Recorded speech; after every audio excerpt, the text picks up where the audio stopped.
Hi, everybody. It's meteorologist Joe Rayo and Joe Chaffee on the Joe and Joe Weather Show. Thanks for being with us here on a Saturday afternoon. A rare time for us, but given that we have a hurricane making landfall along the Texas coast, we promised yesterday that we would jump on live. And indeed, we are doing just that.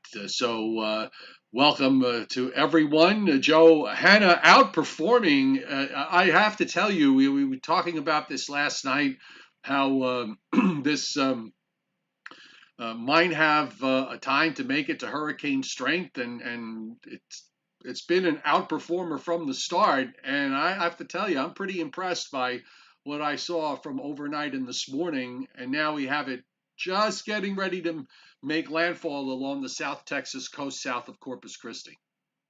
Yes, and we did warn last night on our Joe and Joe show at 7 o'clock that whenever you have a system in the Gulf of Mexico and the water's, of course, very, very warm, like a bathtub there, that you always have to be concerned. One of the things that the hurricane forecasters have the most trouble with is trying to nail down the intensity. And I said last night, thinking back to 2005 with, no, not 2005. Was it 2005 with Katrina? Yes, 2005 was right, Katrina. Yeah, where, it was a Saturday night. I looked at all the information. I said, okay, well, we'll make landfall tomorrow at such and such speed.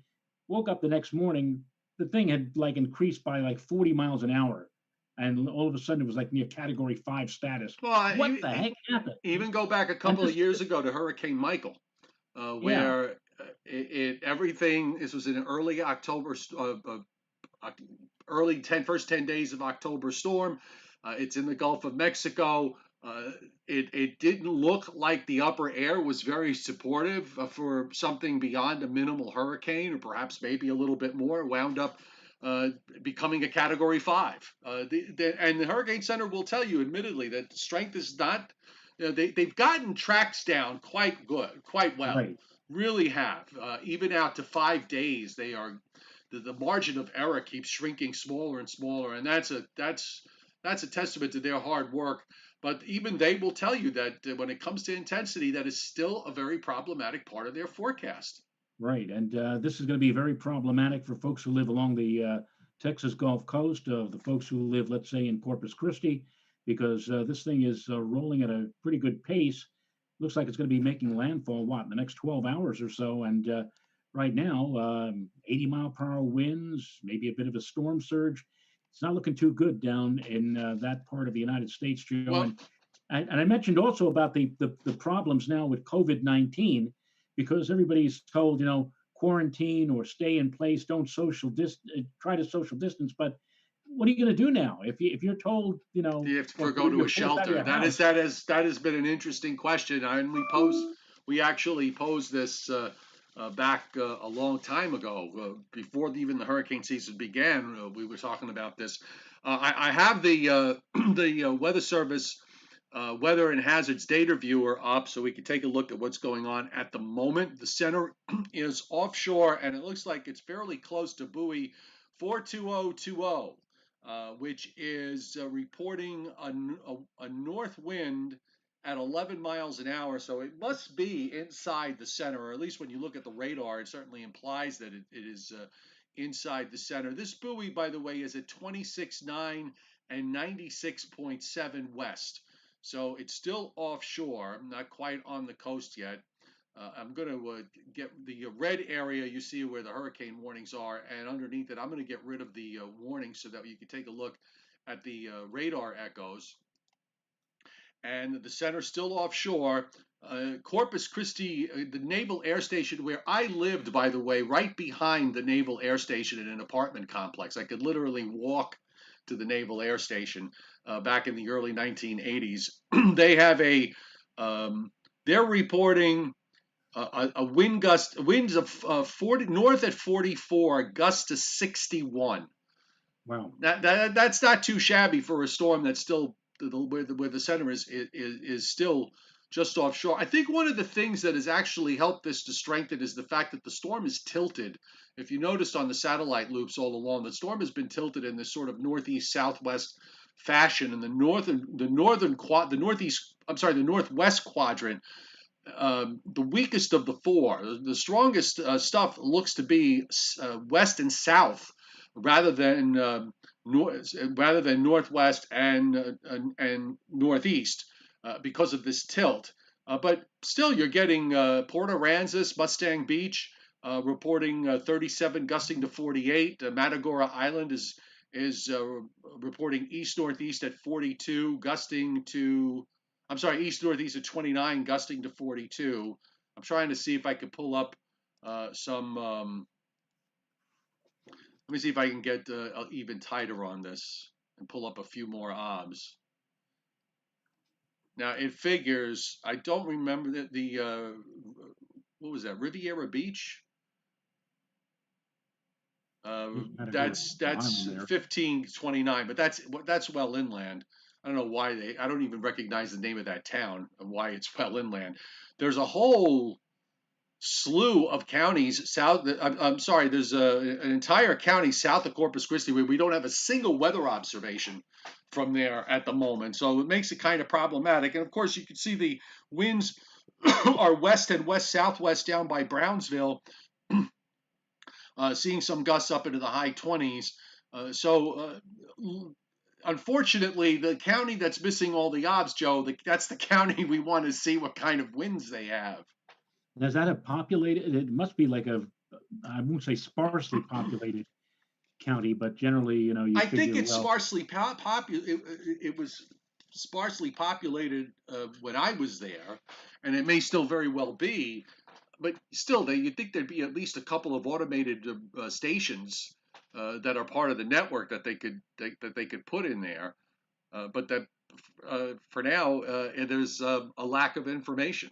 I have the Corpus Christi radar shot, which is pretty impressive. I thought. I mean, just look how well defined the Doppler radar is picking up on the center and on the eye. That is moving on a course. Looks like it's moving ever so slightly south of due west. There's some bands of showers to the north, but the actual core is going in just south of Corpus Christi, over Padre Island, and down to about just north of Brownsville. Yeah, it looks like it's cartwheeling. I like to use that term. It looks like it's cartwheeling straight west, and and it is a very, very well defined. Certainly, you think back to where it was, 48 hours ago. It has certainly put itself together very rapidly in that time frame. Here's the radar from last night that we had on our show. I haven't refreshed it yet, but I'm going to refresh it now, and we'll update it. And there it is, coming in South Texas. This area is known as the Coastal Bend, just like it also is also known as that is also how what the bend in Florida is known in Northwest Florida. You're seeing, by the way, some heavy rains moving into southeast Louisiana, rotating around this very, very large circulation, and also some bands of heavy rain moving into southeast Texas, east of Galveston and Houston. And then, of course, you've got heavy rains west and south of Houston. There's kind of a little bit of a gap in between. But that eye is actually fairly well defined on this radar. It's a little rather large, but it's moving right along, but kind of inching its way as it has been. And that, I think, really was one of the other reasons why this it took 2 days for it to go from the central Gulf of Mexico to the Texas coast. And that gave it, since it's been moving at a speed of under 10 miles an hour, that really gave it a maximum amount of time over the open waters of the Gulf to be able to get to hurricane strength. And one of our people on our chat board, I hope I correctly, Ms. Spallerite, writing that those southern Texas counties are also being hammered by COVID. Hospitals are already filled. They could lose electricity, okay. Plus the flooding. It is a bad situation. I absolutely agree down in that area. Actually, that was and you part would think that No, I was going to say that's part of the calculus that we really didn't take into. We just briefly forgotten the fact that Corpus Christi has the highest number of COVID cases in the state of Texas. Wow. And you would think that they were probably saying to themselves, okay, we've got this now, but the hurricane season doesn't really rev up, and we don't really see much activity until August or September. So maybe we have some time to spare here. But this is amazing. We're still into July, late July, and here it is, a full-fledged Category 1. Dare I say, Joe, the way it's been intensifying, dare I say it might even be on the cusp of a Category 2 when it makes landfall later tonight. You know what? It wouldn't be a shocker. It doesn't have that much farther to go. I want to see if I'm going to pull up the Gulf loop. I had it, but I want to get I want to get the shot a little more centered. If I pull up the GIF, from the Hurricane Center, it's usually a bit more of a centered shot here, and we'll let the frames load. I mean, you could see the eye becoming better defined over time as this loop moves along.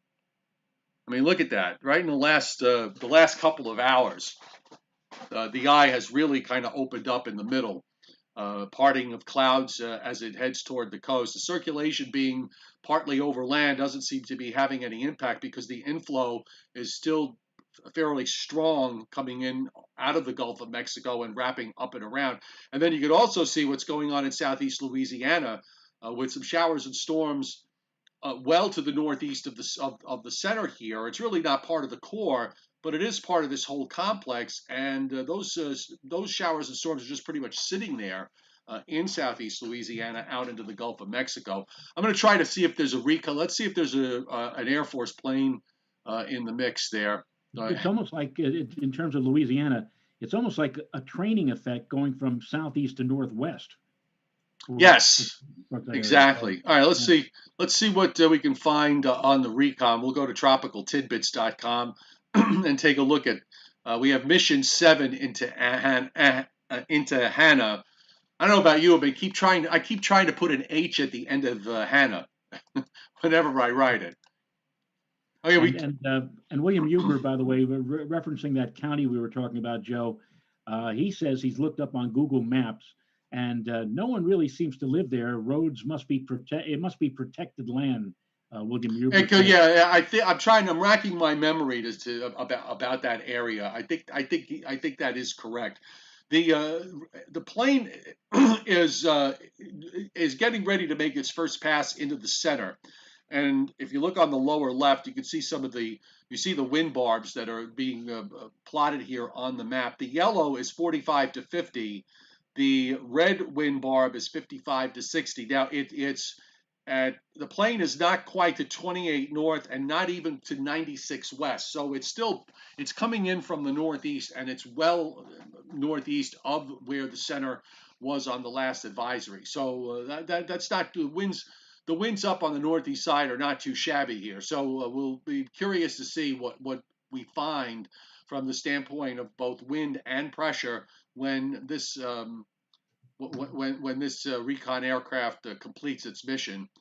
And of course, looking at the Hurricane Center's forecast with Hanna has been really just straight on. No, they kind of maybe adjusted things a little bit north or a little bit south, but it makes landfall as a hurricane sometime this evening, and then continues on a west-southwest course into the mountains of New Mexico, where it should just rain itself out. Heavy rains are going to be, I think, the main problem. We mentioned this yesterday, on the order of about 10 inches of rain in some places in South Texas, and there really hasn't been too much change regarding that rainfall forecast. And thankfully, this is not going to be another one of those storms. They've had two of them in the last 4 years. Harvey and Imelda, that once inland sat around for a couple of days and produced Noah-like rains of 40 to 50 inches. And thankfully, we should not see a repeat of that with this moving along. Even though it's moving slowly, it is at least moving, and that's key. And that county, by the way, I have with me to the right of my desk here, I have a 52-year-old Hammond Atlas, a world atlas, Joe. And the name of the county in question in Texas is Kennedy, although it's only one N in the county name. And back in 1968, they listed Kennedy as having a total population of 882 people, and that was mostly in the community of Armstrong. So So it looks like in 52 years, there's very few people it looks live like it there. hasn't changed all that much. Apparently not. I'm gonna try to get. We'll move on to take a look at what's going on with Hurricane Douglas and see if I can find. Um, Douglas looks like, from the latest information from the Central Pacific Hurricane Center, which is based now in Honolulu. It looks like Honolulu, yes. it looks like that system is still going to maintain at least a Category 1 status as far as a hurricane is concerned, as it's brushing through at least the central and eastern islands of Hawaii, and expected to move through there during the midday hours tomorrow. It still has a fairly a good-looking signature on the satellite. I've got the wide loop just to get at least you get a perspective here on the wide loop, just how far away this thing is from the U.S. mainland and how close it is to the Big Island of Hawaii. It almost looks like it's Joe. It almost looks like it's parallel, the same latitude as Hawaii, but the course is still mainly west, and that should bring it very, very close to the Big Island soon. And then well, the question is, hitting the Hawaiian Islands. The Pacific Ocean is a very big ocean, and the Hawaiian Islands is a very, very small target. So, Right. it has to be an almost perfect track. You have a much higher probability of seeing a hurricane hitting Florida than you do hitting Hawaii. Uh, when you look at the numbers. So, Right, and as I've mentioned on more than one occasion, if you're going to go to Hawaii, if you're always planning a Hawaiian vacation, you go in July because July, climatologically, is the absolute best month. It's the clearest month. 90% chance that you'll have no real weather problems. The only problem in July usually is on the windward side of the islands, especially on the Big Island, where you'll get some scattered showers, but in the rain shadows and of the islands. It's dry, it's clear, it's beautiful. But then again, you throw a monkey wrench in like a tropical cyclone. And in this case, this is a major, major anomaly for them. You're going to get a system, a hurricane or a tropical cyclone to affect Hawaii. Usually it's August, September, even October, but July is their slack month. July is their month when not much happens. But this is yeah. this is again a major exception to the rule. By the way, this is a floater shot of Douglas. So what happens is that they try to keep the storm at the center of the picture, so the geography moves, and the storm looks like it's doing all sorts of weird things in its motion. That's not the case. It's on a steady course to the west. You'll notice if you look on the left, you'll see the Big Island of Hawaii suddenly appear, and then it makes another jump to the west southwest. That is the function of a floater image. But looking at the structure here, still fairly well defined. It doesn't have the the obvious eye that it did yesterday. The ocean water temperatures here are not as warm as you might think. And in fact, the way the water temperatures were analyzed, there was a cool eddy that it moved over and started the weakening process. So now it's moved back over waters that are a little bit warmer.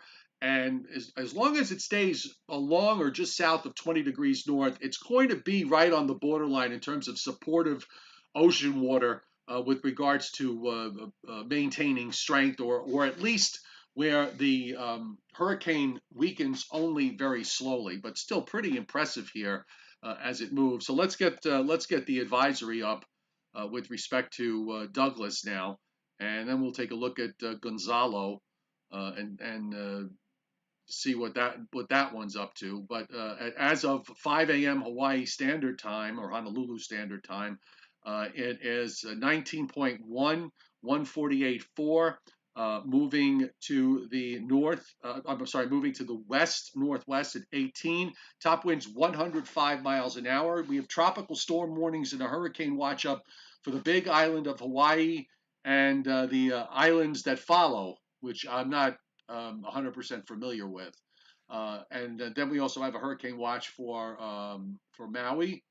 The Hurricane Center, the Central Pacific Hurricane Center, keeps it as a hurricane, Joe, at least as it moves through much of the island chain before it weakens it to a tropical storm. So that is, oftentimes these things weaken to tropical storms before they get there, but the Hurricane Center seems to believe that this will hold on to at least minimal hurricane strength as it approaches the Big Island sometime tomorrow morning, probably before daybreak. And you can see the motion. It doesn't exit the Hawaiian Islands, the westernmost islands, until sometime later Monday morning. Well, you got to understand, Joe, the like the analogy I was using at the start of the show when I was talking about Katrina and how I went to sleep, I woke up the next day, it was like 40 miles per hour stronger, and you do a double take. In order for Douglas to be below hurricane strength, it's going to have to lose 30 miles an hour off of what it is right now between now and when it gets within striking distance of the Big Island and Maui. And that's asking a lot. It's one thing to strengthen a storm and even to diminish a storm by 30 or 40 miles an hour in a span of only 24 hours. That's tough. So that's it also is moving it's got some momentum because it is 18 moving miles an hour. Yeah, almost 20 miles an hour, and it's You not had that it's forward not speed. slowing down. Right. You had that forward speed to 105 mile per hour. Well, I mean, like, let's again go back to 2005. Wilma. Remember Wilma? I mean, Yes. Wilma was not, it's only going to be a category 1. Wilma was moving at what, 25, 30 miles an hour? That was so Right, strong. but Wilma did get to Category 5 in the Gulf of Mexico before it made landfall. Right, but by the time it was approaching Florida, I think it had weakened I considerably. think it weakened to a 3, but it was flying at as you said at 25 miles an hour. That It was enough to momentum. knock. It was here's an example of how strong it was. It was enough to knock Al Roker off his feet, and that was before Al Roker had his big weight loss. Oh, I forgot about that. One of the Nothing to wonders. laugh. No, I don't mean to laugh or anything. That was a very serious situation. But again, in the case of Wilma again got some of her fury from the forward motion, and so I'm sure that the 38 hurricane that hit here, Same thing. in New York and Long Island, same thing. I mean, you could have a relatively minimal hurricane, a Category 1. If that thing's flying along at a pretty good clip, add that forward speed, you're gonna have a very formidable system to deal with. Oh, sure. The upper air on Douglas, it's being steered by this big upper high that is sitting just to the north of the hurricane right there, and the actual ridge goes all is an east-west upper high here that is just driving it. There's oftentimes a trough that hangs around just north of Hawaii that helps to turn these things northward. You can see the GFS actually kind of nudges it a little bit further to the north, just misses the Big Island by a fair distance, but it gets much closer to the other islands as it bowls along. So that strength of the strength of that ridge to the north really is going to be ultimately key to where this winds up, whether it hits the Big Island or passes the center, passes about a handful of miles to the north. That remains to be seen. Absolutely going to be a close call, no matter which way you look at it. Now, let's really fast. Let's take a look at Gonzalo. Trying to see. I'm just looking at Corpus Christi Airport, 35 gusting to 53. On the last ob, the Port Aransas is at also 33 to 53. Let's see what happened to the Naval Air Station. I guess that ob disappeared here, so I believe lost the Naval Air Station observation point. What's this one? This is Aransas Pass is 21 to 36. Okay, so let's take a look now. I want to go to we'll go to Gonzalo. Trying to keep all these systems, it's very confusing.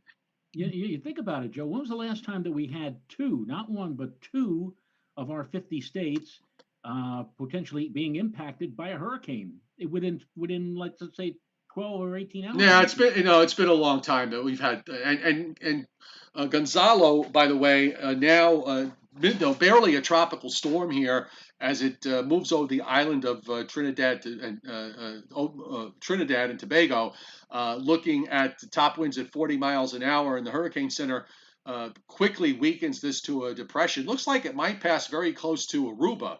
This thing never gained latitude.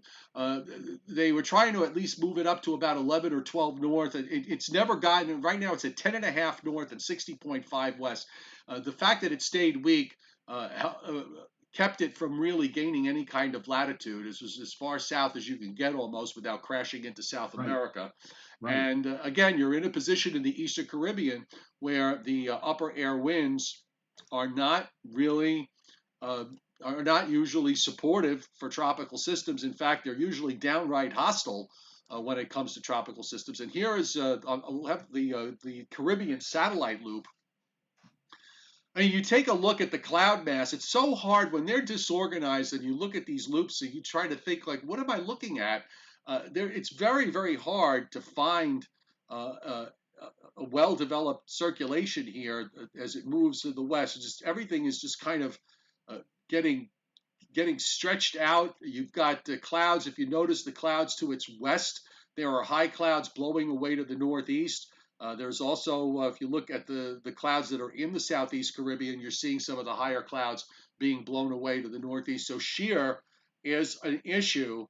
And one other thing, I don't know what this is. I really didn't look very closely, but it started out there yesterday east of the Bahamas, and now we're seeing is what looks like disturbed weather east of the Florida coast. I don't know if I don't think the Hurricane Center really made any kind of mention of that, and I don't think that there was actually too much going on with respect to what's on the surface. I can pull up a surface view here. Let's by the way, here's WPC's forecast for South Texas for Hanna. The brown area is 6 to 10 inches, and it's got an area of 10 to 15 inches in the extreme southern part of Texas, down well south of Corpus Christi, but down closer to Brownsville, getting Right. clobbered with heavy rain. Up at Corpus Christi, up to about 6 to 10 inches, and then of course the rain amounts do tail off. But you've got 2 to 4 inch rains being indicated, Joe, all through the Texas coast, the southern Louisiana coast, and into southeast Louisiana, with some patches of 4 to 6 here and there. So the rain is still, even though this is going to keep on moving, rain is the bigger. Obviously the rain is the bigger deal here. Well, you remember they still are shell shocked from Harvey and his 55 inches. And by the way, you think even though it's not taking aim at Houston, I would suppose our good friend Mr. Green is probably busier than a two-fisted paper hanger right now. I'm sure the I would television imagine station. he is. I'm sure the Um, TV station is a CBS affiliate, KHOU. They probably are on top of this and probably, you know, even if people don't remember, they probably are saying, you know, bringing up visions of Harvey, even though again this is not really Houston's storm this time. By the way, the Hurricane Center is still talking about that wave that's south and west of the Cabo Verde Islands. Now, a probability raised to 60% of this developing. And I took a quick look at the European from overnight, uh, and the European still showing something coming out of there. To take a look at the 12Z GFS, which I didn't get a good didn't get an opportunity to do. It does recognize that there is a wave there. It actually does form a low in the next day or two as it moves westward. So for the first time, it looks like the GFS is actually picking up on this. And in fact, it brings it over the northern Leeward Islands by Friday as a tropical storm, and then it emerges into the Bahamas, Joe. It's got a 959. What is that, a 59 or a 69? I think that's a 69. So it has some kind of hurricane next weekend just east of the Bahamas, and it takes it into Florida and Georgia. So I don't. again, I'm literally saying what the model is doing, folks. I'm not forecasting this. Neither is Right. Joe. I'm looking at this for the very first time today. You need to look. the next step is to look at the upper air and look at what we're dealing with as far as the overall setup is concerned. So when you look at these models, I get such a kick out of every 6 hours a new model run comes out, and then it becomes the new forecast. That's not how weather forecasting works. Yeah, yeah. And Joe, I mean, my goodness, this is more than 5 days out. And as we have been saying over and over again, so much can change But we in, do know at least that something is going to develop from this. right, That's right, going to yeah, happen. So we're right, probably going to have the ninth tropical storm, Isaias, by the middle part of this coming week, which will be another record. It'll be the earliest we've ever gotten to a ninth storm. Now, just looking at what the upper air is to look like for the end of next week, and again, we're speculating here openly, which certainly everybody has a right to do that. But the trough that's off the east coast, and of course this strong cutoff low that drops down south of James Bay. It does look like on this run that we will get a decent break from the humidity later on this coming week, and also from the heat. That trough pulls out, but there's a lagging short wave here that the models have been keying on that hangs back into the middle Mississippi Valley. And I think that is going to be key ultimately to what happens with this next system, assuming that it does go north of the islands and goes into the Bahamas. This trough, Joe, if you look at the GFS on this run, there's an upper low that drops into Minnesota and creates a trough right along, or just a north-south trough right along or just east of 90 degrees west. And then there's a ridge off the southeast coast. So there's some kind of alleyway there for something to move, at least on this run of the GFS anyway, right. trying to bring something up toward the southeast coast of the U.S. for early next week. We'll see what the European does. We had a run of the European over the last couple of days, showing that last night's run had a weaker system crossing the Caribbean and going into the Northwest Caribbean again. But again, all part of the speculative process. And with the troughing that's forecast to go on in the eastern part of the United States later next week, it is something that we're going to want to pay attention to if we're sitting here on Monday and looking at the same upper air setup. And you talk about being shell shocked. You mentioned about Harvey and how people along the Texas Gulf Coast get upset if they have any kind of a semblance of a tropical system. And we're talking about this system for late next week. How about the folks who live in Puerto Rico? This is all they have to hear about, Well, right? yeah, well, everybody has their generational storm that stays in everybody's mind, and we had that. You had Irma and Maria back in what was it, in 18? I've lost track of. I've was it 17 or 18 with Irma and Maria? I think it was 17. 17. Okay. 17, yeah. Yeah, the minutes are flying like hours these days as the And, days get te- longer and in the lower Hudson, or shorter. Valley, in the lower Hudson Valley, they used to point toward Floyd in 1999, which really did a number on many of the parkways and many areas with tremendous amounts of rainfall. And then all of a sudden we had Irene, and Irene became the new benchmark. And then a year later we had Sandy, although Sandy was more of a wind maker more than not so much in terms of rain. I guess you could say Irene still is remembered in the Hudson Valley in terms of rain and flooding, and again before that Floyd. So as you Don't said, forget all the tree damage, by the way, with Sandy too. I mean, right. that was quite a revelation to me. It took me 7 years to burn through all the firewood that I got out of that. But the tree damage, especially I remember going up into Westchester County a couple of days afterward. I was just stunned at how the amount of tree damage that was there.